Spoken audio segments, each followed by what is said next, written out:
ఎలాంటి కర్మలు చేస్తే అలాంటి కర్మలు మనకు అంటుతాయి. అందుకని అమాయకంగా ఉన్న మనము ఎటు వెళ్ళాలో మన తల్లి నేర్పాలి. అమాయకంగా ఉన్నప్పుడు మనకు తెలుస్తుందా? అందుకే బిడ్డకి పాలిచ్చేటప్పుడే నేర్పమని భగవంతుడు తల్లికి సృష్టిలో ఫస్ట్ స్థానం పెట్టిండు. అమాయకంగా ఉన్న ఆత్మకి ఎటు పోవని ఎట్లా తెలుస్తుంది? తెలియదు. కానీ ఆ తల్లి ఏం చేస్తుంది? ఆ పాలిచ్చుడు, పండబెట్టుడు, తినబెట్టుడు, ఇన్ని పైసలు సంపాదించు తప్ప వేరే లోకం ఉండదు. ఉండాలి. నా బిడ్డని మంచి మార్గంలోకి తీసుకెళ్ళాలి. ఫస్ట్ ఆమె లక్ష్యమే అది. నా బిడ్డని ఒక సన్మార్గంలోకి తీసుకెళ్ళాలి అన్నదే తల్లి ప్రాముఖ్యత. తండ్రి వల్ల బిడ్డలు తక్కువ ఖరాబ్ అవుతారండి. తల్లి వల్లనే బిడ్డలు ఎక్కువ ఖరాబ్ అవుతారు. గారాబం చేసినా తల్లే, ఏం చేసినా తల్లి. అందుకనే నువ్వు పాలిస్తావు కాబట్టి నిన్నెక్కువ నమ్ముతాడు నీ బిడ్డ. నువ్వు పాలిస్తావని నీ దగ్గర నుంచి ఎవరన్నా తీసుకుంటే ఆడు ఏడుస్తాడు, వెళ్ళడానికి ప్రయత్నం చేయడు. అంటే ఏమనుకుంటాడంటే నేను ఒకరి దగ్గర రక్షణగా ఉన్నాను, ఇంకొకళ్ళు తీసుకునేటప్పుడు నాకు రక్షణ ఉంటుందో లేదో అని ఏడుస్తాడు వాడు. మనమే బర్రన గుంజుకొని ఎత్తుకొని అని చెంపలు గిల్లి ముద్దులు పెట్టుకొని అప్పుడొంటలు పోస్తాడు భయపడి. అక్కడ ఎంతో చరిత్ర జరుగుతుంది, అసలు విషయం మనకు తెలియదు. అందుకని ఆ అమాయ ఆత్మని తల్లి సజ్జన సాంగత్యం అనే ఈ యొక్క భగవద్గీతని, అందుకే పత్రిజీ 5 ఏళ్ల నుంచి ఎందుకు నేర్పమన్నాడు? భగవద్గీతని, భాగవతాన్ని, మహాభారతాన్ని, సంపూర్ణ రామాయణాన్ని, ఈ 4ంటిని ప్రతి స్త్రీ ఇంట్లో ఉంచుకొని చిన్నప్పటి నుంచి ఒడిలో నుంచే నేర్పమని చెప్పిండు. ఒడిలో నుంచి, బడిలో నుంచి కాదు. బడి కంటే ముందు ఒడి, బడి కంటే గొప్పది ఒడి. కాబట్టి ఈ ఒడి నుంచి నేర్పాల్సింది మనం. అందుకనే అప్పుడు ఏమైపోతాడో ఆత్మ మెల్లిగా తల్లి నేర్పుతూ ఉంటే చెడుతో పట్టకుండా మంచితోకి వస్తాడా రాడా? నువ్వేమో నేర్పలే, ఆడి ఇష్టం వచ్చినట్టు పోతాడు. మరి పెరిగి పెద్ద అయినాక పెళ్ళం వచ్చినాక నిన్న అనాథాశ్రమంలో ఎత్తే నీదా తప్పు నీ కొడుకుదా? మాట్లాడాలి. మీరు అందరు ముసలోళ్ళు ఉన్నారు కాబట్టి మాట్లాడారు. వాస్తవం ఒప్పుకోవాలి. ఏం చెప్పిండి ఇక్కడ? అమాయకంగా ఉన్న ఒక ఆత్మ నీ కడుపు నుంచి జన్మ తీసుకుంటున్నప్పుడు దాన్ని రక్షించే బాధ్యత, సన్మార్గంలో పెట్టే బాధ్యత తల్లిది. కాబట్టి నువ్వు పెట్టలే, అప్పుడు పెళ్ళం వచ్చింది, అది కమ్మ అనిపించింది, నువ్వు చేదైనా నేను దాన్ని పాడేస్తున్నాడు. ఒకప్పుడు లేని ఆశ్రమాలు ఇప్పుడు ఎందుకు వచ్చినాయంటే కలియుగం. కలియుగం ఎందుకు? రాక్షసుడు పరిపాలిస్తున్నాడు కాబట్టి మన లోపల అన్నీ అదే గుణాలు ఉంటాయి. అందుకే బ్రహ్మర్షి పితామహ పత్రిజీ లాంటి వాళ్ళు భూమి మీదకి వచ్చి మన లోపల అంతర్మదనం జరగాలి. సముద్రంలో జరిగితే జాలలేదు మదనం, సముద్రంలో దేవతలు రాక్షసులు చిలికిన ఆ మదనం కాదు. ఆ మదనం కంటే గొప్పది మన అంతర్మదనం. ఇక్కడ జరగాలి. ఇక్కడ ఉన్న రాక్షసులు బయటకెళ్ళి మనలో ఉన్న దేవతలు మేల్కొంటేనే అంతర్మదనం జరిగి ఆ ప్రతి ఒక్కరిలోని దేవతా గుణాలు ఎప్పుడైతే బయటకు వస్తాయో ప్రపంచం అంతా అహింసా మార్గంలోకి వస్తుంది అని చెప్పడానికే బ్రహ్మర్షి పితామహ పత్రిజీ మన అందరినీ ధ్యానం చేపించి అంతర్మదనానికి దగ్గర చేసింది. మన బుర్రలకు ఎక్కాయి. ఆ ధ్యానం చేయమంటే అహంకారాలు స్టార్ట్ అవుతుంది. ధ్యానం చేయమంటే కూడుకుడు, గోడ కొరికి కూర్చుంటాం, 3 గంటలంటాం, 5 గంటలంటాం, 10 గంటలంటాం. మన బుద్ధి అయితే వికసిస్తలేదు. మనము ధ్యానం చేస్తే పత్రిజీ ఏం చెప్పిందంటే మనం మారుతామని చెప్పిండు, మన గుణం మారుతాయి అని చెప్పిండు. మనం మారడం అంటే నేను ఇంతటోని నేను అంతటోని చెప్పుకోవడం కోసం కాదు. నీ లోపల అణిగి మణిగి ఉన్న అహంకారాన్ని తొలగించుకొని నువ్వు నేను అన్నది ఇందాక శ్లోకంలో అదే కదా తెలుసుకున్నాం. ఎంతెంత తెలుసుకుంటాడో అంతంత అణిగి మణిగి ఉంటాడట జ్ఞాని. పత్రిజీకి ఎన్ని చుక్కలు చూపించిండ్లన్నీ ప్రపంచం అంతా. ఏ రోజు ఎవరి జోలికి పోలే, చెప్పంటే సైలెంట్ గా ఉన్నాడు. ఈ శ్లోకంలో ఏం చెప్తుంది ఇందాక మనం తెలుసుకున్నాం. శ్లోకంలో మనకు ఇంద్రియాలంటే అమ్మ గడ కూసుంటాం గద్దె మీద తిన్నమంటే మనకేం పని ఉంటుంది ముసలికి అమ్మలక్క ముచ్చట్లు పెడతాం కదా అక్కడ కూర్చొని ఏం చేస్తామంటే ఆ ముచ్చట వేసుకుంటాం ఈ ముచ్చట వేసుకుంటాం చెవులల్లో వేసుకొని లోపలికి తీసుకుంటాం కదా అది తీసుకోవద్దు అంటుంది ఈ శ్లోకంలో. అంటే బయట శబ్ద స్పర్శాది ఏ శబ్దం అయితే బయట విన్నావో, శబ్దం అంటే ముచ్చట్లు, అమ్మలక్కల ముచ్చట్లు తింటామా లేదు, కయ్యం ఆడుతున్నడికి దండమని 100 ఈగలు ఆడుతాయి. ఇక్కడ భగవద్గీత నడుస్తుందంటే 100 ఈగలు ఎన్నాయడం అర్హత లేదు వాళ్ళ. అందుకే కదా గడ్డి జర్రుమని మొలుస్తే గాని తులసి మొలదు, లేట్ అవుతుంది. మంచి తొందర వారది, చెడు తొందరగా పారిపోతుంది, మొత్తం పాక్కపోతుంది చెడు. కానీ మంచి స్లోగా వెళ్తుంది, స్ట్రాంగ్ గా ఉంటుంది, శాశ్వతమైంది కాబట్టి. అందుకని ఇక్కడ ఏం చెప్తుండే మనందరికి ముందు మనకే చెప్తున్నాడు. ఎందుకంటే మొగోళ్ళు కొంచెం తక్కువ ముచ్చట్ల దగ్గర, అంతా మనమే. శబ్ద స్పర్శాది బాహ్య ఇంద్రియాలు అంటే మన ఇంద్రియాలు చెవులేమో వింటాయి, కళ్ళేమో చూస్తాయి, నోరేమో మాట్లాడతారు. అంటే ఏ ముచ్చట్లయితే మనం ఇంద్రియాలతో వింటామో, చూస్తామో, మాట్లాడతామో అవన్నీ ముచ్చట్లన్నింటినీ బయట నుంచి బయటకే నెట్టేయి. అడిగినా ముచ్చట ఉన్నది కదా, ఇగో నువ్వు నేను కూర్చున్నాం, మనం ఇద్దరమే కూర్చున్నాం, మూడో వ్యక్తి గురించి మనం వినబడుతుంది అంటే అక్కడ ఏం చేయాలి, మనం చెప్పు ఉండద్దు, ఆ ముచ్చట మనకద్దు అంటున్నాడు ఇక్కడ. చూడండి, భగవంతుడు మనని పాపం చేయనీయకుండా ఎంత జ్ఞానం ఇచ్చిండు, ఇచ్చిందా లేదు? ఈ మాత్రం పాపం కూడా చెయ్యకుండా భగవద్గీతలో అనంత జ్ఞానం ఇచ్చిండు. అవి ముచ్చట్లినే కదా పాపాలు అంట కట్టుకుంటుంది. మనసావాస కర్మన ఓడన్నా చెడు చెప్తున్నాడు అంటే, ఎవరన్నా చెడు చెప్తున్నారంటే, మనం ఇద్దరం ఉండగా మూడోళ్ళ గురించి ముచ్చట పెడుతున్నాము అంటే అది మనం కర్మ చేసుకున్నట్టే. అందుకని మనం అక్కడ ఉండద్దు, జ్ఞానం ఉన్నోళ్ళు ఎవరు ఉండరండి. అందుకే ధ్యానులందరూ ఏం చేయాలంటే మన ఇంటికి రాగానే ముచ్చట్లు పెట్టికే కూర్చో ధ్యానం నేర్పిస్తాను, ధ్యానం స్టార్ట్ చేయాలి, ఇంకోసారి రారు, లేకుంటే సపరేట్ ధ్యానం వింటారు. వచ్చిందంటే వాళ్ళు ధ్యానం గురించి చెప్పాలంటే ఎట్లా చెప్పాలి, ధ్యానం చేయమని చెప్పదు, ఫస్ట్ ధ్యానం ముచ్చట్లు పెట్టాలి. ఇందాక నుంచి మనం పొద్దున్న నుంచి ముచ్చట్లు పెడుతున్నాం కదా, ఆత్మ ముచ్చట్లు పెట్టాలి మంచిగా. ఇక నీకు ఇది పోవాలంటే ఇట్లా వేయండి, మంచిగా అవుతుంది, మీ ఇల్లు మంచిగా అవుతుంది, మీ ఆయన మంచిగా అవుతుంది, ఇట్లా చెప్పాలి ముచ్చట్లు. అప్పుడు మెల్లగా అలా మనకై ధ్యానంలోకి మెల్లగా ఇసుంటే ముచ్చట్లు పెట్టాలి మన ఇంట్లోకి రాగానే. అలా ఛాన్స్ ఇవ్వద్దు. అలా ఎందుకు వస్తారంటే మనం నెత్తి తింటందుకు వస్తారు. అలా పొద్దుపోదు. ఇక్కడ అదే చెప్తున్నాడు, ఏ ముచ్చటైతే వింటావో లోపలికి వేసుకోకు అంటున్నాడు. చూడండి, మనం వేసుకుంటామా వేసుకోమా? ఎక్కేసుకుంటాం. మన ముచ్చట్లు తక్కువ ఉంటాయి, వేరేళ్ళ ముచ్చట్లు ఎక్కువ ఉంటాయి లోపల.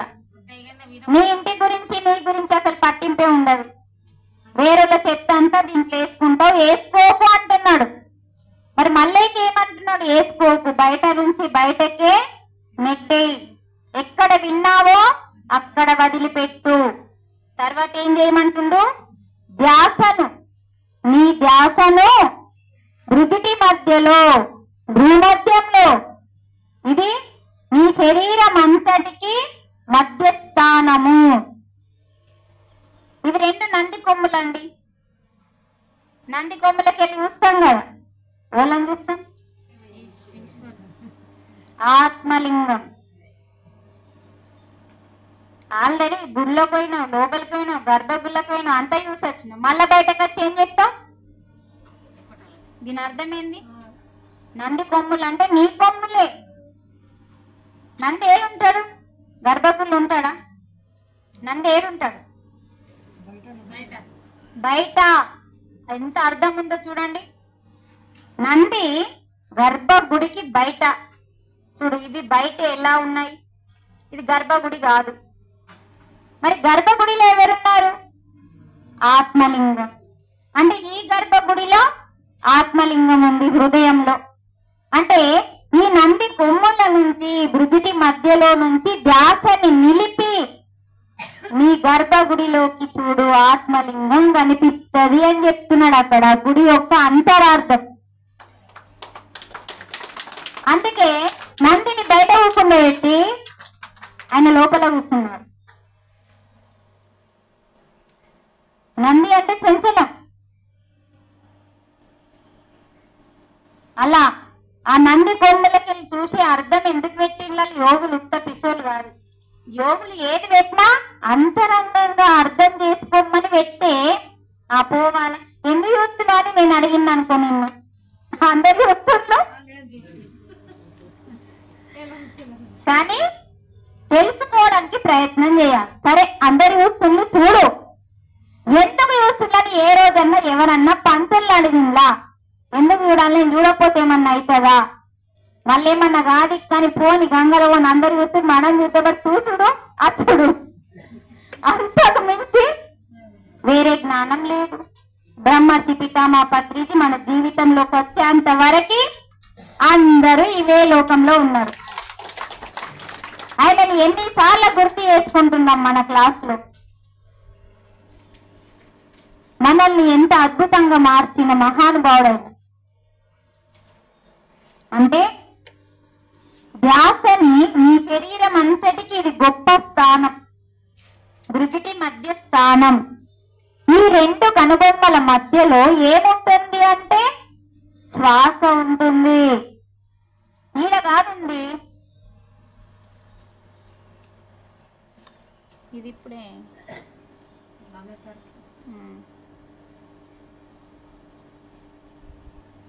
ఇక్కడ కాదు శ్వాస ఉండేది, ఇక్కడ మొదలవుతుంది, ఇక్కడ వరకు వస్తుంది. అందుకని మరి మనం అంతరంగ ప్రయాణం చేస్తూ ఆత్మలింగాన్ని దర్శించాలంటే శ్వాస మీద ధ్యాస పెట్టమని గురువు చెప్పిండు. కాబట్టి ఆ యొక్క శ్వాస ఎక్కడ మొదలవుతుందో మనకి భగవద్గీత చెప్తుంది. అంటే ధ్యాసను భృగుటి మధ్యలో కుంకుమ స్థానంలో నీ యొక్క ధ్యాసని నిలుపమంటున్నాడు అక్కడ. అప్పటి నుంచి పొద్దున్న నుంచి చెప్తున్నా శ్వాస శ్వాసని, అది శ్వాస అక్కడ ఉంది మేడం.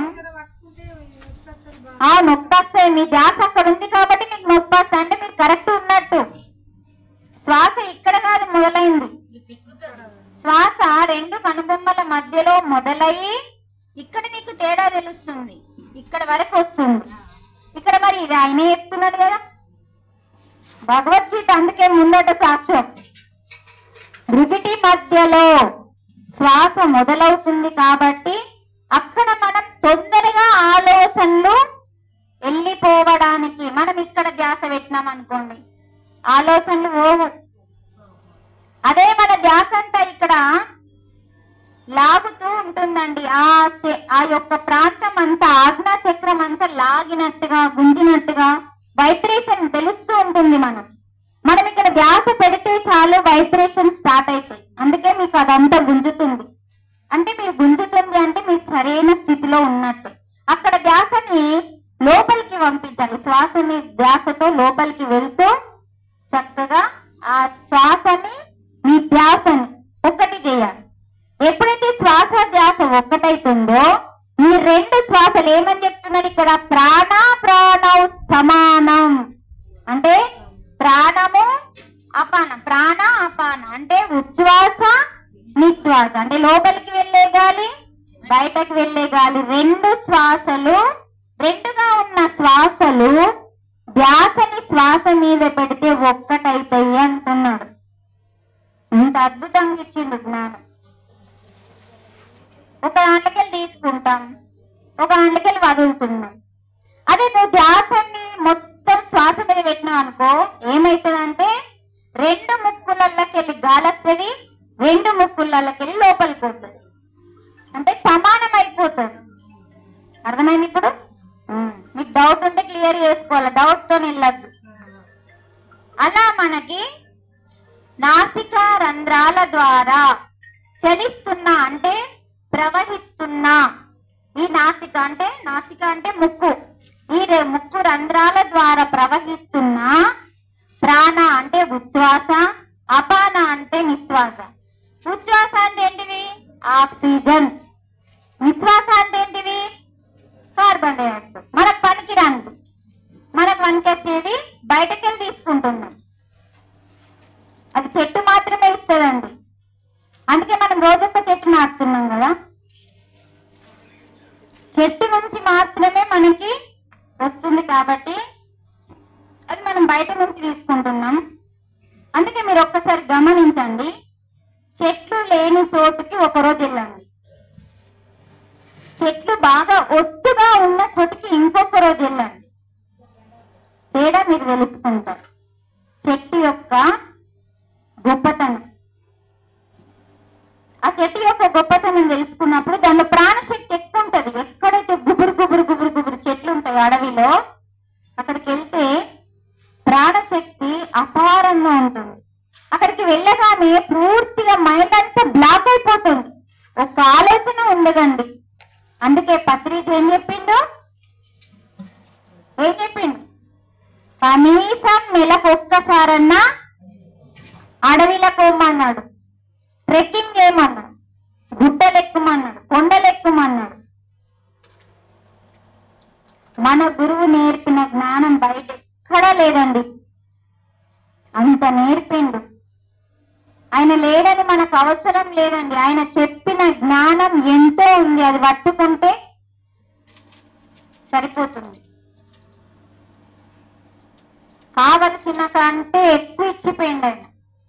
అలా చెప్తుండే ఇక్కడ ఈ శ్లోకం ఎంత గొప్పగా ఉందో చూడండి. ఒక్కొక్క శ్లోకాన్ని చూస్తే ఎంతెంత గొప్పగా ఉన్నాయో.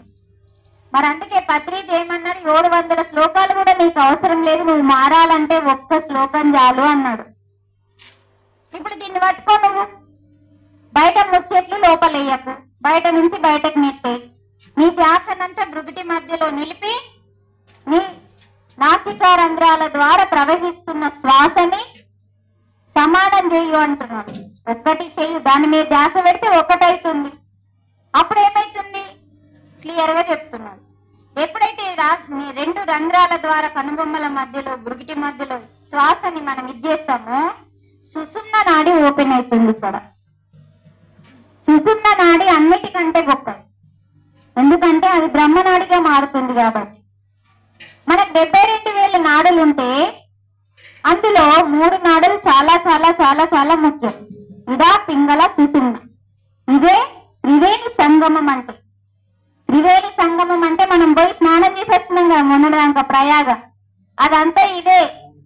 ఇగో ఇదొక్క సంగమం, ఇదొక్క సంగమం, ఇదొక్క సంగమం. ఈ 3 సంగమాలు ఒరిజినల్ సంగమం. అది ప్రాపంచిక సంగమం, ఇది ఒరిజినల్. ఇక్కడ కలమన్నాడు పరమాత్మ. ఇగో ఈ త్రివేణి సంగమం, ఇక్కడ ఉన్నది కలిసి ఇక్కడ వచ్చి కలుస్తుంది.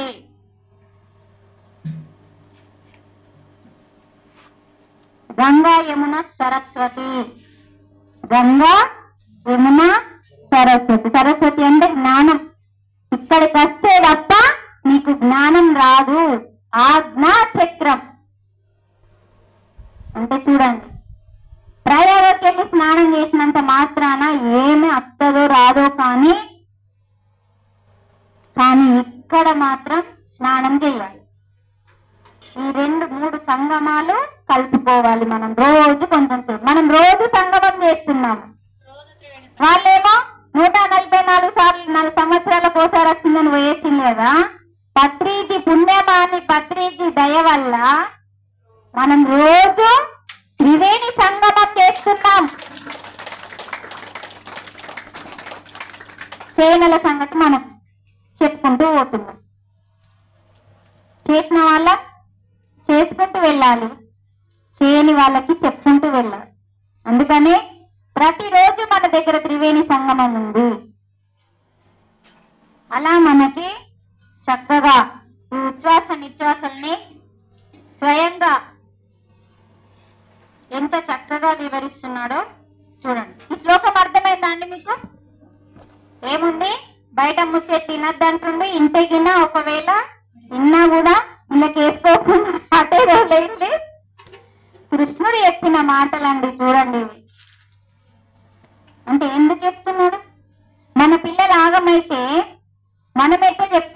పిల్లలకి భగవంతుడికి మనం పిల్లలం. ఆ భగవంతుడు నా బిడ్డలు ఖరాబు కావద్దని భగవద్గీత అనే జ్ఞానాన్ని పంపించి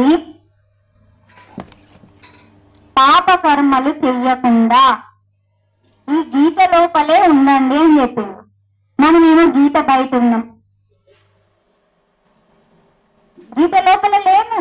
అసలు గీతే మన దగ్గర లేదు. లోపల ఉన్న సంగతి మళ్ళా ఏమన్నా అంటే నాకు చదువు రాదు. చూడండి, చదువు రాకపోయినా కొనుక్కొని ఏం చేసింది తెలుసా? ఓళ్ళ కాళ్ళన్నా మొక్కుతా, చదివించుకుంటా. వాళ్ళకెక్కుతుంది, నాకెక్కుతుంది. చూడు అక్కడ ఎట్లుంది. మనిషిని ఎలా మార్చుతుందో చూడండి జ్ఞానం. ఒక జ్ఞానం మనిషిని మనిషిగా మార్చి మాధవుడుగా అవ్వడానికే కృష్ణ పరమాత్మ మనకి జ్ఞానాన్ని ఇచ్చిండు. ఆత్మజ్ఞానం, బ్రహ్మజ్ఞానం. ఆత్మజ్ఞానం అంటే నేను ఆత్మని అని తెలుసుకోవడం, ఆత్మలాగా జీవించడం ఆత్మజ్ఞానం. మరి బ్రహ్మజ్ఞానం అంటే నువ్వు నేను కూడా బ్రహ్మాండమే. సరే, నేను ఆత్మ, ఓకే, నువ్వు కూడా ఆత్మవే, నువ్వు నేను ఆత్మనే, నువ్వు నేను ఒక దగ్గరికి వెళ్ళి వచ్చినాం, నువ్వు నేను బ్రహ్మాండమే అని తెలుసుకున్న జ్ఞానము, అలా జీవించడమే బ్రహ్మజ్ఞానం. చెప్పినంత ఈజీ కాదు. అర్థమైందా శ్లోకం?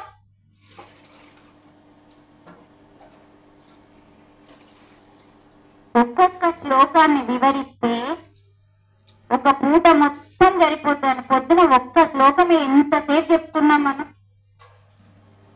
అందులో ఉన్నదాన్నే కాకుండా ఇంకా వివరిస్తున్నా నేను.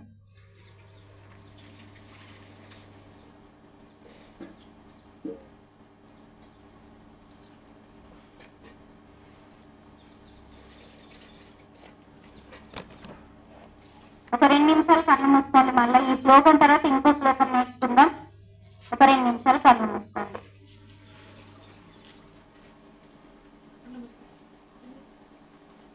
ఒక 2 నిమిషాలు కళ్ళు మూసుకోండి. ఇప్పుడు ఆహారం గురించి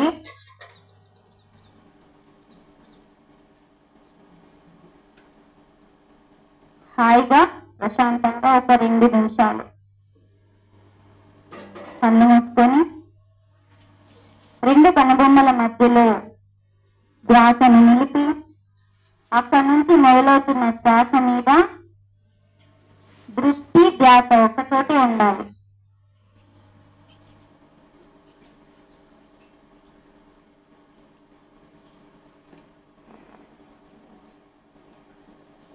అక్కడ దృష్టి పెట్టగానే ఆలోచనలు మెల్లిమెల్లిగా తగ్గుముఖం అవుతూ ఉంటాయి.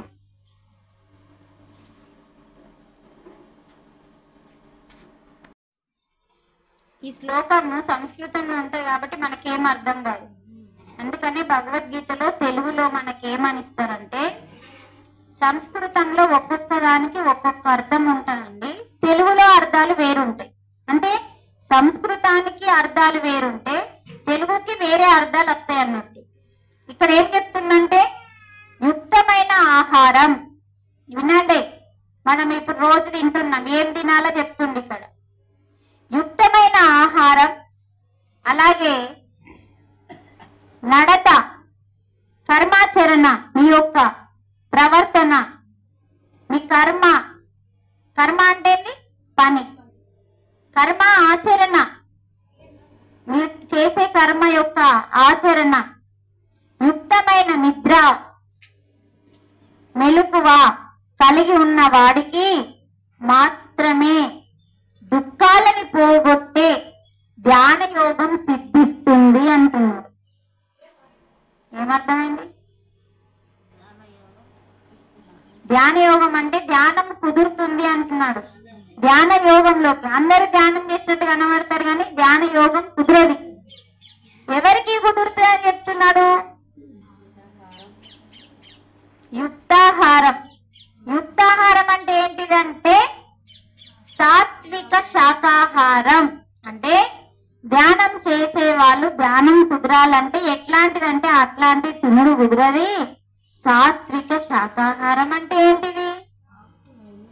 అంటే ఎప్పటికప్పుడు ఫ్రెష్ గా పొద్దున్న తింటావు కదా, పొద్దున్నే వండుకోవాలి. మరి రాత్రికి తింటే మళ్ళా రాత్రికి వండాలి. ఎప్పటికప్పుడు వండింది, తాజా కూరగాయలతో, మసాలాలు లేనిది, డీప్ ఫ్రైలు, ఇంకా బాగా ఫ్రైలు చేస్తాం కదా, ఇవేవి కూడా సాధనకి సాత్విక శాకాహారం కాదు. ఎప్పటికప్పుడు వండడం అంటే ఇంకా ఫ్రిడ్జ్ రాదంలా. ఇక పొద్దుంది పొద్దుగడికి పనికి రాదు. మరి రాత్రికి మళ్ళీ పొద్దునటికి ఇది ఎవరు చెప్తున్నారు? మరి ఎవరు చెప్తున్నారు? ఇది ఓలీలు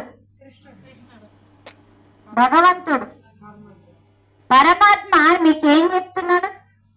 ఇలా భగవాన్ ఉవాచ ఉంటుంది కానీ కృష్ణ ఉవాచ ఉండదండి. మీరు మళ్ళా కృష్ణుని దగ్గరికి వెళ్తారు. అట్లా రాదు. చెప్పినాం కదా, 100 సార్లు చెప్తున్నాం క్లాసులో. అంటే ఇక్కడ ఏం చెప్తుండు? సాక్షాత్తు భగవంతుడు ఏం చెప్తుండు?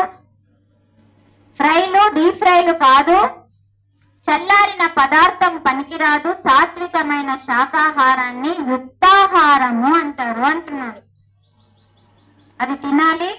అది తిన్న వాళ్ళకి అలాగే యుక్తమైన నిద్ర. ఎన్ని గంటలంటే అన్ని గంటల వండుడు కుదరది. మనము ఎప్పుడు వండాలి, ఎప్పుడు లేవాలి కూడా పత్రిజీ చెప్పిండండి. అందుకని మీడియం అన్ని మధ్య మార్గం. అలా మనకి మరి దీనివల్ల మనకేంటి లాభం అంటే ఆయుష్ని పెంచుతుంది, ఆరోగ్యాన్ని ఇస్తుంది, పరమాత్మకి దగ్గర చేస్తుంది. ఈ 3 గిఫ్ట్లు వస్తాయట. కాదా గిఫ్ట్లు? గిఫ్ట్లు కాదా? కావాలంటే ఏం చేయాలి? సాత్వికమైన శాకాహారం. మీకు పొద్దుగాలంటే పొద్దుకి తింటూ చెప్తా. మనం ఇంకొకరికి ఇప్పుడు మన భోజనం అయిపోయింది కదా, వేరే వాళ్ళు చాలా మంది ఉంటారు. చక్కగా వాళ్ళకి మందే మనం ఎక్కడన్నా ప్రోగ్రామ్ చేస్తున్నామంటే ఏం చేయాలంట తెలుసా? అనాథ శరణాలయాల యొక్క ఫోన్ నెంబర్లు తెచ్చుకోవాలి తప్పనిసరి. మొన్న శాకాహార ర్యాలీ తీసినామండి. శాకాహార ర్యాలీలో భోజనాలు ఎక్కువ చేపించినాము. ఆదిలాబాద్ అందరు తిన్న తర్వాత ఎక్కువ మిగిలినాయి వంటలు. అయితే మేము ఏం చేసినామంటే ఆటో ఛార్జ్ 300 పెట్టుకొని చపాతీలు ఒక దాంట్లో, రైస్ ఒక దాంట్లో, పప్పు ఒక దాంట్లో అన్ని నింపుకొని ఎక్కడెక్కడ గుడిసెలు తెలుసు కదా, అంటే అప్పటికప్పుడు కైకి చేసుకొని తినే గుడిసెలు ఉంటాయి కదా, అలాంటి వాళ్ళ దగ్గరికి వెళ్ళి మేమందరం వెళ్ళి అక్కడ వడ్డన వేసి అలా భోజనం పెట్టి వచ్చినాం. ఒక్క మెతుకు వేస్ట్ చేయాలి, పాసిపోనియాలి, పారవేయాలి. ఎంత టైం అయింది తెలుసా? అదన్నీ చేసేసరికి 4 గంటల టైం పట్టింది. అవన్నీ ఊర్చేయాల, అవన్నీ వాళ్ళకి ఇస్తారు, దోమిస్తారు. అవన్నీ ఊర్చేసుకొని ఆటో పిలుచుకొని అవన్నీ నింపుకొని వాళ్ళ దగ్గరికి వెళ్ళి వాళ్ళకి వడ్డలు వేసి వాళ్ళు తినేదానికి ఆగి మళ్ళీ అక్కడ అయిపోతే మళ్ళీ వేరే చోటుకి వెళ్ళి రైల్వే స్టేషన్, మా ఇంటి దగ్గర రైల్వే స్టేషన్, మళ్ళీ అక్కడికి వెళ్ళి మళ్ళీ వాళ్ళకి వడ్డలు వేసి అప్పుడు ఇంటికి వచ్చింది. ఇంత అన్నం వేస్ట్ చేసినా పాపం అంటుందని మన భద్రిజీ చెప్పింది. అందుకని మనం ముందే నెంబర్లు ఉంచుకోవాలి. మాకు ఇప్పుడు ఈజీ అండి, మాకు రైల్వే స్టేషన్ ఈజీ, 5 నిమిషాలు తోవాలి. ఏదన్నా మన ఇంట్లో కూడా ఉందంటే చాలు రైల్వే స్టేషన్. ప్రతిరోజు రైల్వే స్టేషన్ కి వెళ్తాం. అంటే మనం ఇక్కడ ఏం చెప్తున్నామంటే ఎప్పటికప్పుడే అందుకోవాలా. ఒకవేళ తక్కువ పడితే ఒక పండు తినాలా, మజ్జిగ తాగాల. ఎక్కువ పడితే వెళ్ళి తీసుకెళ్ళి, కానీ అది మళ్ళా ఉంచుకొని ఫ్రిడ్జ్ లో పెట్టి మళ్ళీ గరం చేసి. నిన్న మా చెల్లె వాళ్ళ పెళ్లిలో కామెడీ ఏంటంటే అసలు ఆల్రెడీ మనం ఒక రాత్రనిగా వంట చేస్తారు పెద్ద పెళ్లిళ్ళలో. ఆ వంట చేసినప్పుడు మొత్తం భగవద్గీత చెప్తే బోర్ రాదా మీకు? అందుకే మధ్య మధ్యలో ఈ జోకులు చెప్పాలి. అయితే అక్కడ ఏమైందంటే మా పిన్ని వాళ్ళ చెల్లెలు ఆమె ఏం చేస్తుంది తెలుసా, ఎప్పుడో ఇవాళ పెళ్ళైంది, నిన్నెప్పుడో రాత్రి తెల్లనాక అండిన వంటని ఇవాళ రాత్రి పండేటప్పుడు ఆ కూరలన్నీ తీసి గరం చేస్తుంది, ఆ సల్లార పెట్టి మళ్ళీ ఫ్రిడ్జ్ లో పెట్టింది, ఫ్రిడ్జ్ లో పెట్టి తీసి మళ్ళీ రేపు పొద్దున తీసింది, ఆ గరం చేసింది అనేది ఉన్నారు. అప్పుడు చెప్పిన కుకుండా పెట్టుకొని భగవద్గీత తీసి, ఇగో నువ్వు తిన్న ఆహారము ఇలా నీకు రోగాలను ఇస్తుంది అని చక్కగా చూపించి చెప్పిన. చూడండి, 24 గంటలు అయిపోయింది ఆల్రెడీ వంట వేసి, దాన్ని గరం చేసి చల్లార పెట్టి ఫ్రిడ్జ్ లో పెట్టి మళ్ళా తీసి మళ్ళా గరం చేసి, అది ఏంటిదంటే అసలు అది విషయం. అరే కమ్మ ఉండే కూర అనమాట. సరే కూర కమ్మ వెళ్ళొచ్చు, కానీ ఈ లోపల కమ్మకు కాదు. అబ్బా ఏం చెప్పినవే తిన్నాక చెప్తున్నావు.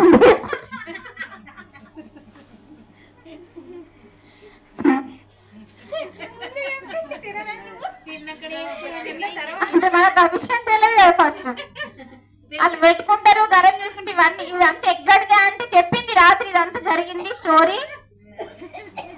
మనమేమో వేరే చోట ఉన్నాం, మళ్ళీ ఇవన్నీ వేసిండు. మనకేం తెలుసు, వీళ్ళు మళ్ళా పొద్దున ఒకసారి అండుకున్నారేమో, మారవిండికి పోయేసరికి లేట్ అవుతుంది కదా అని అండుకున్నారేమో. ఇది ఎక్కడిది అంటే నిన్నదే, అంటే ఖరాబ్ కాలేదు అని అంటే ఆ స్టోరీ అంతా చెప్పింది. చూడండి ఇక్కడ అదే చెప్తున్నాడు, ఏ ఆహారం తింటే మనకి ధ్యానం కుదురుతుందని చెప్తున్నాడు. అందుకనే మరి మనకి ఇలాంటి ఆహారం తింటే ఆయుష్ పెరుగుతుంది. ఎందుకంటే సాత్వికమైన శాకాహారం తిన్నప్పుడు ఏమైతుందంటే మన లోపల సాత్విక గుణాలు వస్తాయండి. సాత్విక గుణాలు వచ్చినప్పుడు ఏమైతుంది అంటే మనము మంచి వైపు వెళ్తాము అని చెడు వైపు వెళ్ళాం. సాత్విక గుణం అంటే ఏంటిది, మన కోపం రాదు, ఇట్లాంటి రజో గుణం రాదు, తమో గుణం రాదు. ఈ 2 గుణాలు రానప్పుడు సత్వగుణంలో ఉన్నప్పుడు ఏమైతే అంటే కోపాలు, వేషాలు ఇవన్నీ కొంచెం తగ్గుతాయి అన్నట్టు మన లోపల. అప్పుడు ఏమైతుంది, మన లోపల ఎప్పుడైతే ఈ కోపాలు తగ్గుతాయో మన శ్వాస ఎక్కువ స్పీడ్ కాదన్నట్టు. ఎక్కువ స్పీడ్ కానప్పుడు మన ఆయుష్ పెరుగుతుంది. చూడండి ఇంత చిన్న దాంట్లో అంత అర్థం ఇచ్చింది. అంటే సాత్వికమైన శాకాహారం తింటే ఆయుష్ ఎట్లా పెరుగుతుంది అంటే ఇట్లా పెరుగుతుంది. సాత్వికమైన శాకాహారం తిన్నప్పుడు సాత్విక గుణాలు వస్తాయి మనకి. అవి వచ్చినప్పుడు కోపం తక్కువ వస్తుంది, కోపం తక్కువ వస్తే క్రోధం రాదు, క్రోధం రానప్పుడు వివేకం రాదు. అప్పుడు ఏమైతుంది, నీ లోపల శ్వాస నిమ్మలంగా ఉంటుంది, స్పీడ్ కాదు. స్పీడ్ పెరిగి అవి ఎక్కువ ఖర్చు చేసుకున్నప్పుడు నీ శ్వాసని బట్టి నీకు మరణం ఉంటుంది. కాబట్టి అప్పుడు నీకు ఆయుష్ పెరుగుతుంది. తర్వాత బలాన్ని ఇస్తుంది, ఆరోగ్యాన్ని ఇస్తుంది, సుఖాన్ని ఇస్తుంది అని చెప్తున్నాను. ఇన్ని లాభాలు ఉన్నాయండి సాత్వికమైన శాకాహారం వల్ల. మరి సాత్వికం కాని ఆహారం వల్ల ఎన్ని నష్టాలు ఉన్నాయో ఇందాక చెప్పిన నేను.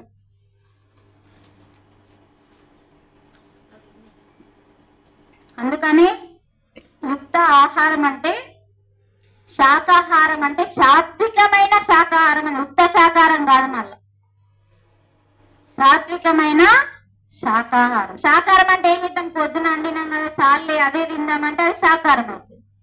సాత్వికమైన శాకాహారం అంటే పొద్దున అండింది పనికిరాదు, మళ్ళీ ఇప్పుడు అండుకొని తినడమే సాత్వికమైన శాకాహారం. ఓకే, అట్లా. యుక్తాహారం అంటే సాత్విక, ఇప్పుడు ఇందాక చెప్పుకున్నాం మనం. అలా మనము మరి ఇంకో విషయం ఏం చెప్తుండే, పత్రిజీ చెప్పిన విషయం ఏంటి, ఇందాక భగవద్గీతలో వ్యాసుడు చెప్పింది విన్నాం, పత్రిజీ చెప్పింది కూడా వినాల. ఏం చెప్తున్నాడు పత్రిజీ అంటే, ఆకలి ఎంత ఉందో మనం ఒక్క పొద్దునాడు ఏం చేస్తాం తెలుసా, ఒకటే పూట తింటామని మంచిగా పప్పు చారు వేసి టంకాయ అండి పెరుగు పాపడం బీపడం అన్ని పెట్టుకొని ఒక బుక్ ఎక్కడ ఉంటాం. ఎందుకంటే మళ్ళీ రాత్రికి తిన్నామని ఏడు ఆకలి అవుతుందని. అందరు తిన్నారు, మళ్ళా కొందరే. అప్పుడు ఏమైతుందంటే మన శరీరంలో అది జీర్ణం కావడానికి స్థలం లేదు. అప్పుడు ఎవరికి ఇబ్బంది, మనకంటే ఫస్ట్ ప్రేగులకి ఇబ్బంది అండి. నీకంటే ఎక్కువ ఇబ్బంది నీ ప్రేగులకి. అప్పుడు ఏమైతుంది, నీకు ఆయాసం అవుతుంది. ఇక ఏడవన్నా పండని ఎదుర్కొంటున్నావు.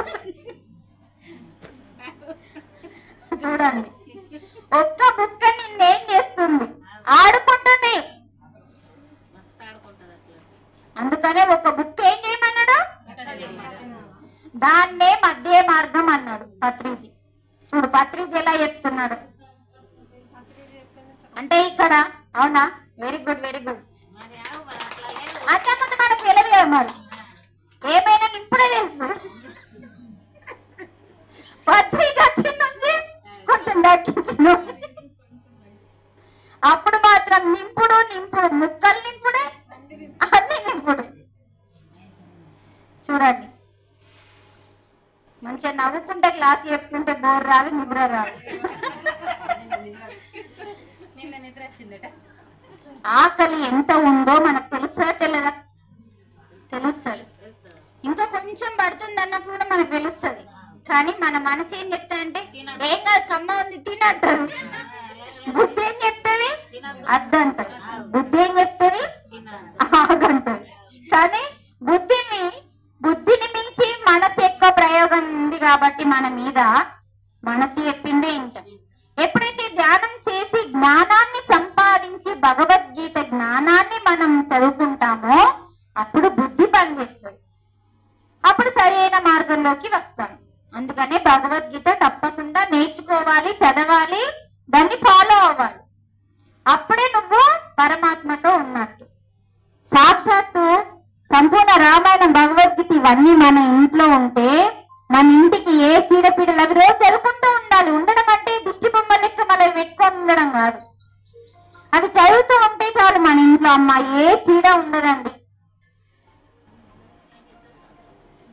ఎందుకు మరి 3 రోజులు పెట్టిన నేను, ఒక్క రోజు పెడితే ఎవరికి అర్థమవుతుందండి? ఏదో మీరు వస్తారు 12, ఇంకా చెప్పిన 6 గడ్డ మీరు 12 తప్ప వేరే లోకం లేదు. ఎందుకంటే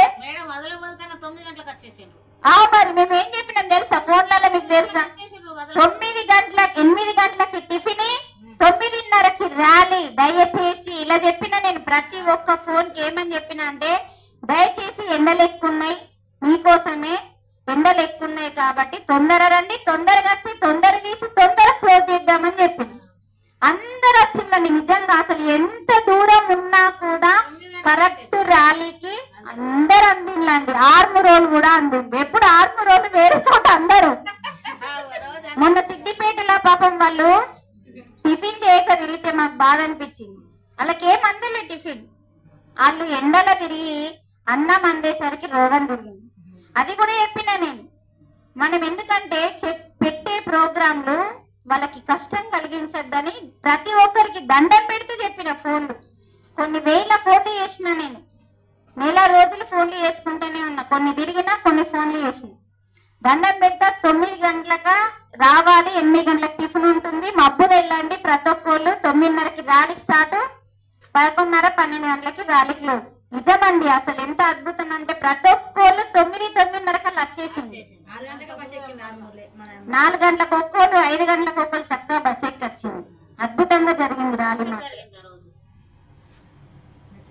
అలా పత్రిజీ ఏం చెప్తున్నానంటే, ఇంకా ఆకలి ఎంత ఉందో అంతకంటే 2 ముద్దలు తక్కువ చేసి, సరే ఇప్పటి నుంచి మనం తింటున్నాం. ఆల్రెడీ తినడం స్టార్ట్ అయింది. ఒకవేళ స్టార్ట్ చేయనోళ్ళు ఈ రోజు నుంచి స్టార్ట్ చేద్దాం. తర్వాత వారానికి ఒక్కసారి ఏం చేయమన్నాడు, ఉపవాసం అంటే లంకనం చేయమన్నాడు. మరి లంకనం చేస్తే ఏమొస్తుంది మనకు చెప్పండి? ఎట్లా వస్తుంది తెలుసు మళ్ళీ?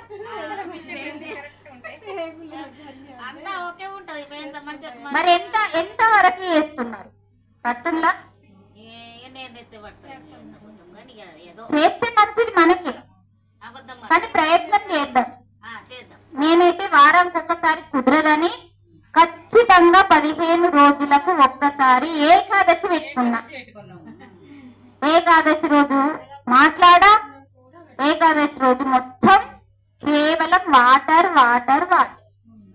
పెరుగు ఉండదు, పాలు ఉండయి, పండ్లు ఉండయి, ఏముండయి, కేవలం నీళ్లు. మరి 15 రోజులకు ఒకసారి మనం లంకనం అయితే జరుగుతుంది. లంకనం అంటే మన శరీరంలో ఎప్పుడైతే మనం భోజనం వేయమో, ఏది వేయము, పాలు వేసినా కూడా ఆ పాలని అరిగించాలి ప్రేగులు. అంటే మనలో లోపల ఉన్న ప్రేగులకి పని చెప్పకుండా ఎప్పుడైతే ఉంటామో మన లోపల చనిపోయిన కొన్ని కణాలు అందులో మిగిలిపోతాయండి. రోజు బయటకు మొత్తం రావు. ప్రతిరోజు మన శరీరంలో ఎన్నో కణాలు చనిపోయి ఉంటాయండి. కొన్ని మూత్రంలో వస్తాయి, కొన్ని మలంలో వస్తాయి, కొన్ని చెమటలో వస్తాయి. కానీ శ్వాస మీద ధ్యాస పెట్టి ఎవరైతే ఎక్కువ ధ్యానం చేస్తారో వాళ్ళకి మాత్రమే 70% చనిపోయిన కణాలు బయటకు వస్తాయి. అలా రావాలి అంటే మనం కడుపులో ఏమయ్యద్దు. లంకనం చేస్తే ఏమైతుందంటే మన ప్రేగులకు ఆ రోజు పని ఉండదు కదా, ఉంటదా? ఇప్పుడు మీకు ఏమైనా పని ఉందా? ధ్యానం క్లాస్ పెట్టుకుంటే మీ మనిషి ఎట్లా కూర్చున్నారో లోపల అన్నం అరిగించే మన జీర్ణకోశానికి ఏం పని లేనప్పుడు ఏమైతుందంటే జీర్ణకోశం అరిగించే జీర్ణకోశం యొక్క వేగము తగ్గిపోతుంది. భోజనం వేయకపోతే ఏమైతుందంటే దాని వేగం తగ్గుతుంది. తగ్గిపోయినప్పుడు ఏమైతుంది, ఇలా ఉన్న ప్రేగులు ఇలా కుదించబడతాయి. అలా కుదించబడినప్పుడు ఏమైతుందంటే దానికి పని లేనప్పుడు ఏం చేస్తుంది, దీంట్లో ఉన్న చెత్తనంతా, అంటే ఇందులో ఏం చెత్త ఉంది, చనిపోయిన మృత కణాలు ఉన్నాయి మన లోపల. అవన్నింటినీ ధ్యానం చేసినప్పుడు ఆ రోజంతా శ్వాస ద్వారా 70%, మలం ద్వారా 10%, మూత్రం ద్వారా 10%, చెమట ద్వారా 10%, శ్వాస మీద ధ్యాస ద్వారా 70%. అంటే ఆ రోజంతా నీ కడుపు మొత్తం శుద్ధి కాబడుతుంది.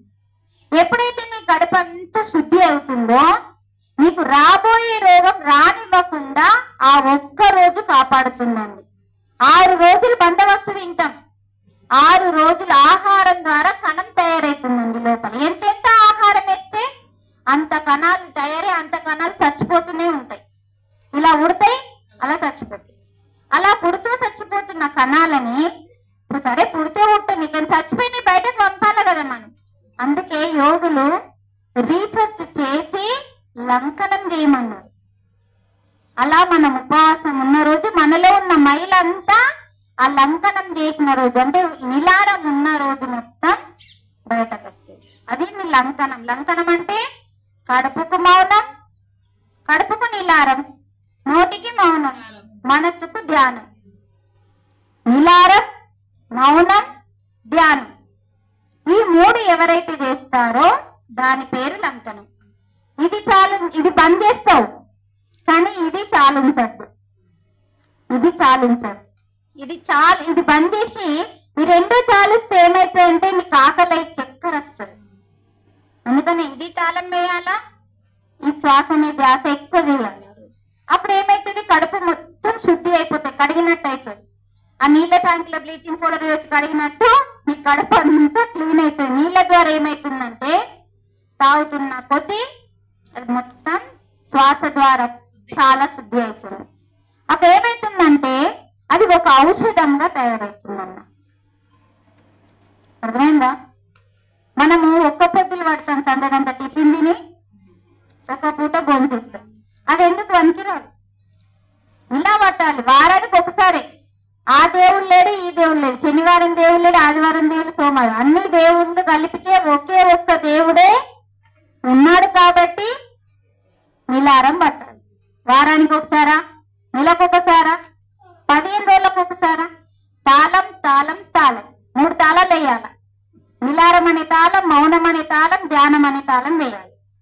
ఈ 3 తాళాలు వేస్తే చక్కగా లంకనం పరమ ఔషధంగా మారి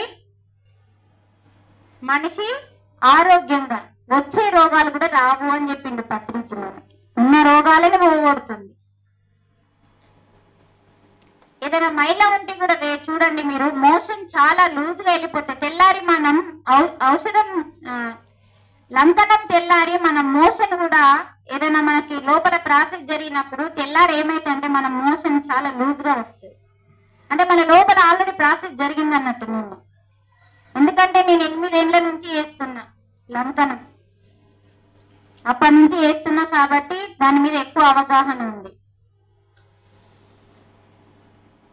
ఓకే మాస్టర్, ఏమన్నా డౌట్స్ ఉంటే అడగండి. ఇప్పుడు మనం తెలుసుకున్న వాటి మిన్ని శ్లోకాలు తెలుసుకున్న వాటి మిన్ని డౌట్స్ ఉంటే, ధ్యానం గురించి డౌట్స్ ఉంటే అడగండి. చక్కగా మనం యుక్త యోగం, నిద్ర కూడా తక్కువ పోవాలండి, ఎక్కువ ధ్యానం చేయాలి. మనకు ఎక్కువ ధ్యానం చేసే వాళ్ళు ఎవరైనా అంటే, కనెక్ట్ అయిన వాళ్ళు ఎవరైనా ఉంటే 3 గంటలు నిద్ర ఏర్పడుతుంది. లేదు మేము కొంచెం కొంచెం ధ్యానం చేస్తున్నాము, ఇంకంతగా కనెక్ట్ కావట్లేదంటే కనీసం 5 గంటలు ధ్యానం నిద్ర సరిపోతుంది. అప్పుడు మళ్ళీ తర్వాత మిగతాదంతా మనం చక్కగా ధ్యానం చేసుకోవాలి. రాత్రి చాలా ఇంపార్టెంట్ అండి ధ్యానానికి. మళ్ళీ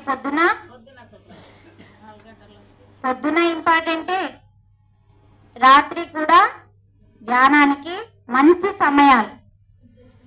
ఇక అవి రెండూ కుదిరినప్పుడు పొద్దునిండా ఇళ్ళల్లో ఖాళీ ఉండేటోళ్ళు అప్పుడు కూడా చేసుకోవచ్చు.